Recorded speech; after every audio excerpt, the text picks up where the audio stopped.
வணக்கம். இந்த வீடியோவில் ட்வின் ஃப்ளேம்ஸ் ஜேர்னி பற்றி பார்க்க போகிறோம்.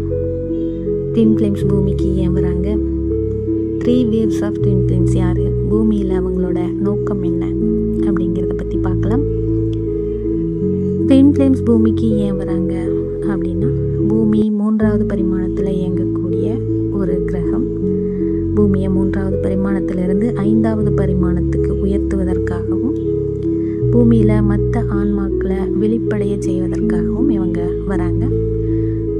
ட்வின் ஃப்ளேம்ஸ் மட்டும் இல்லாமல் light workers, star seeds, ascended master, இப்படி பல உயர்நிலை ஆன்மாக்கள் பூமிக்கு வராங்க. பூமியோட யுக மாற்றத்தின் போது இவங்க வராங்க. பூமியோட அதிர்வெண்ணை அதிகரித்து பூமியை 3Dயிலிருந்து 5Dக்கு கொண்டு போகிறதுக்காக இந்த ஹையர் சோல்ஸ் இங்கே வராங்க. இதில் 3 waves ஆஃப் ட்வின் ஃப்ளேம்ஸ் யாருன்னா, ஃபஸ்ட்டு வேவ் 1950லேருந்து 1970 வரைக்கும் வந்தவங்க ஃபர்ஸ்ட் வேவ். இவங்க ஒரு ட்ரையல் பிளேசர்ஸாக, ஒரு முன்னோடியாக இருக்காங்க. அதாவது பாதையே இல்லாமல் ஒரு கல் முள்ளுமாக இருக்கிற ஒரு இடத்த கிளியர் பண்ணி ஒரு புது பாதையை உருவாக்கக்கூடியவங்க.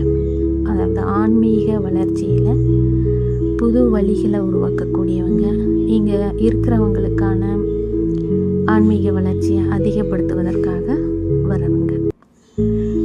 இவங்க ஹீலிங் எனர்ஜி கொடுக்குறவங்களா இருப்பாங்க. இவங்களோட எக்ஸ்பீரியன்ஸ் மூலமாக மற்றவங்களுக்கு ஒரு வழிகாட்டுதலாக இருப்பாங்க. அன்கண்டிஷ்னல் லவ் ஸ்ப்ரெட் பண்ணுவாங்க. இவங்க தான் first wave twin flames. Second வேவில் வரவங்க 1970 இருந்து 1980 வரைக்கும் வரவங்க செகண்ட் வேவ். இவங்க ஃபஸ்ட்டு வேவில் இருந்து நெக்ஸ்ட்டு ஜென்ரேஷன் வரைக்கும் இருக்கிறவங்களுக்கு ஒரு பாலமாக இருந்து செயல்படுவாங்க. கர்மா கிளியர் பண்ணுறது, எமோஷ்னல் பிளாக்கேஜ் கிளியர் பண்ணுறது, அன்கண்டிஷ்னல் லவ் ஸ்ப்ரெட் பண்ணுறது இவங்களோட நோக்கமாக இருக்கும். தேர்ட் வேவ் 90ஸ்க்கு அப்புறம் வந்தவங்க தேர்ட் வேவ். இவங்க ரொம்ப மெச்சூரிட்டி அதிகமாக இருக்கும் இவங்களுக்கு. இந்த மாயை நீக்குதல், எமோஷ்னல் பிளாக்கேஜ் கிளியர் பண்ணுறது, இந்த மாதிரியான விஷயங்களை இவங்க செய்வாங்க. சோசியல் கண்டிஷன்ஸை பிரேக் பண்ணுவாங்க. மொத்தத்தில் எல்லா வேவ்ஸில் இருந்தும் 3 வகையான அலைகள்லேருந்து வரக்கூடிய ட்வின் ஃப்ளேம்ஸ் எல்லாருமே இந்த பூமியில் அன்கண்டிஷ்னல் லவ்வையும் ஹியூமனிட்டியும் ஸ்ப்ரெட் பண்ணுறதுக்காக வந்தவங்க தான். நம்ம லைஃப்பில் எத்தனையோ விதமான கேரக்டர்ஸ் பார்த்துருப்போம். டாக்ஸிக், நார்சிஸ்டிக், கார்மிக், இப்படி நிறைய பேர் வந்திருப்பாங்க. இந்த ஜேர்னிக்கு வர்றதுக்கு முன்னாடி நமக்கு இந்த கேரக்டர்ஸ் பற்றியெல்லாம் எதுவும் தெரியாமல் இருந்திருக்கலாம். இதில் டாக்ஸிக் எப்படி இருப்பாங்க அப்படின்னா, ரொம்ப சுயநலமாக இருப்பாங்க, மற்றவங்களோட உணர்வுகளை புரிஞ்சிக்காமல் இருப்பாங்க, நம்மளை கட்டுப்படுத்திக்க வச்சுக்க பார்ப்பாங்க, மேனிப்புலேட்டர்ஸாக இருப்பாங்க, அவங்களோட சுயநலத்துக்காக நம்மளை யூஸ் பண்ணிக்கக்கூடியவங்களாக இருப்பாங்க, நம்மளை அதிக அளவில் குற்ற உணர்ச்சிக்கு ஆளாக்குவாங்க. இந்த மாதிரி டாக்ஸிக் பர்சனாலிட்டி இவங்க லைஃப்பில் இருந்தாங்க அப்படின்னா முடிஞ்ச வரைக்கும் தள்ளி இருக்கிறது தான் நல்லது. ரெண்டாவது கார்மிக் எப்படி இருப்பாங்கன்னா, இவங்க பாஸ்ட் லைஃப்பில் தீர்க்கப்படாத வினைகளை தீர்க்கிறதுக்காக நம்ம லைஃப்பில் வருவாங்க. இவங்கக்கிட்ட ஒரு விதமான அட்ராக்ஷன் இருக்கும், ஆனால் ஒரு ஹெல்த்தி ரிலேஷன்ஷிப் இருக்காது, உறவு ஆரோக்கியமானதாக இருக்காது. ஒரே மாதிரியான பிரச்சனைகளை திரும்ப திரும்ப ஃபேஸ் பண்ண வேண்டியதாக இருக்கும். எவ்வளோ பிரச்சனைகள் வந்தாலும் இவங்க அந்த சூழல்லேருந்து வெளியே வர முடியாமல் இருப்பாங்க. ஒரு கட்டத்தில் கர்ம வினைகள் முடிஞ்சதும், லெசன்ஸ் கற்றுக்கிட்டதுக்கப்புறம் இவங்க நம்ம லைஃப்பை விட்டு போயிடுவாங்க. Next narcissistic. இவங்களை கண்டுபிடிக்கவே முடியாது. இவங்க இந்த மாதிரியான ஒரு கேரக்டர் அப்படிங்கிறத ரொம்ப ஈஸியாக கண்டுபிடிக்கவே முடியாது. அவங்க எப்போவுமே நம்மளை ஒரு கண்ட்ரோலில் வச்சுக்கிட்டே இருப்பாங்க. அவங்க நினச்சது தான் நடக்கணும், அவங்க நினைக்கிறத தான் நம்மளும் செய்யணும் அப்படிங்கிறத ரொம்ப உறுதியாக இருப்பாங்க. அதில் எந்த தப்பையும் அவங்க ஏற்றுக்கவே மாட்டாங்க. தான் செஞ்சதை அவங்க ஏற்றுக்க மாட்டாங்க. மற்றவங்க மேலே திணிக்க தான் பார்க்க ஜேர்னியில் வந்ததுக்கப்புறம் இந்த மாதிரியான தேவையில்லாத கேரக்டர்ஸ் கிட்ட இருந்து விலகி இருப்பது ரொம்பவே நல்லது. ஏன்னா இவங்களால் நமக்கு பாதிப்புகள் தான் அதிகமாக இருக்கும். பெயின் அனுபவிப்போம். சீக்கிரம் ஜேர்னி கம்ப்ளீட் பண்ணாமல் லூப்பில் சிக்கிட்டு கஷ்டப்படுவோம்.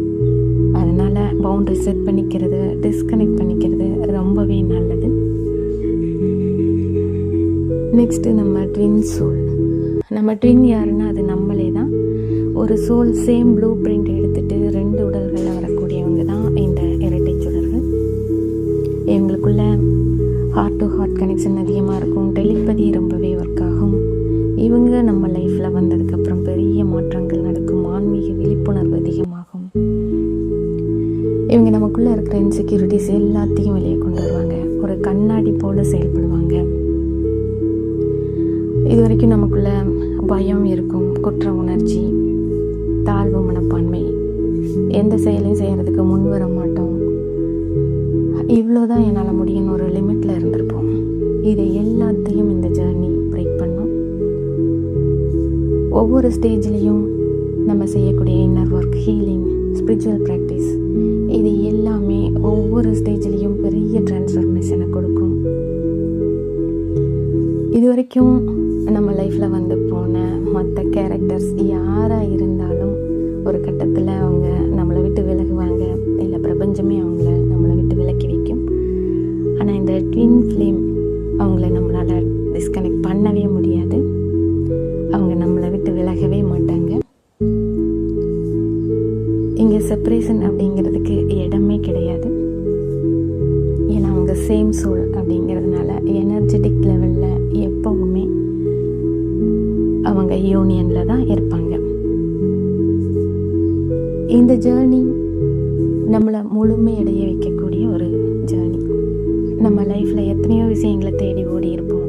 நிறைவேறாத ஆசைகள் இருந்திருக்கும், திருப்தி இல்லாத தன்மைகள் இருந்திருக்கும். ஆனால் இந்த பயணம் எல்லாத்தையும் மாற்றும். நமக்கு நம்மளே எல்லாமே, நம்மளால் எல்லாமே முடியும். நம்ம யாரையும் சார்ந்து இருக்க வேண்டிய அவசியமே இல்லை. ஒவ்வொரு ஸ்டேஜ்லேயும் நம்ம யாரையாவது டிபெண்ட் பண்ணி இருக்கிற மாதிரியே இருக்கும். எல்லாமே மாறும் இந்த பயணத்தில். நம்மளை முழுமையடைய வைக்கக்கூடிய ஒரு ஜேர்னி தான் இந்த ட்வின் ஃப்ளேம் ஜேர்னி. இது ஒரு ஸ்பிரிச்சுவல் ஜேர்னி.